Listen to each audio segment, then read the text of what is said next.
For a long time now, Rome has been under heavy construction with scaffolding and work sites all over. But did they finish on time by the start of 2025 as they promised?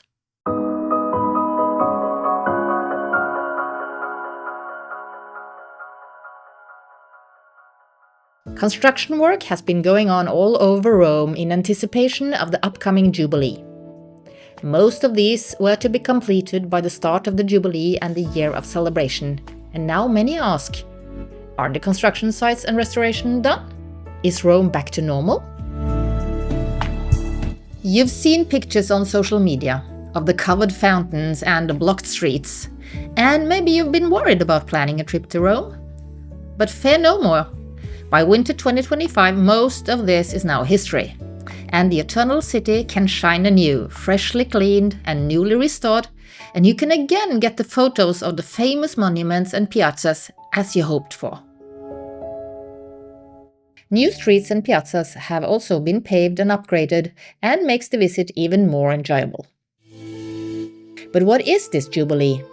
Every 25th year, the Catholic Church celebrates Jubileo, the Jubilee, which started on Christmas Eve, December 24th, 2024, when the Pope opened the holy doors in St. Peter's Church, which are normally walled shut. The Jubilee is a significant event for Catholics all over the world, and in 2025 the number of visitors to Rome is expected to beat all previous records, with up to 35 million tourists and pilgrims anticipated, in addition to the 30 million that is normally coming. To help guide this massive influx of visitors, pilgrims and tourists alike, the City of Rome and the Vatican has put in place lots of information points throughout the city.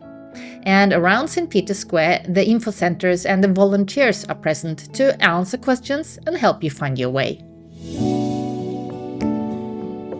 What is new from the time of the opening of the Holy Door and the start of the Jubilee is that to enter St. Peter's Basilica, you will now have to go in through the security check at the right side of the piazza, and the queue will start in the Via di Porta Angelica.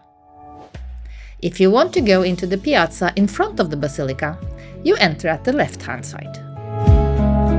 To visit the basilica and to avoid a long wait in line, it can be worthwhile registering as a pilgrim in the Jubilee app and to book a visit through it, as you then will be able to enter through a designated pathway for pilgrims. Check out the app, and when in Rome, do ask the volunteers. So, our advice is that you do need to plan ahead for your visit to Rome in 2025. Because of the large number of pilgrims coming, the hotels and restaurants will be fully booked in advance, as will tickets for museums and sites. So plan and book ahead of time, and it's also a good idea to explore Rome a bit outside the city center to find art, parks, good restaurants and beautiful architecture and historical sites that might be a little less crowded.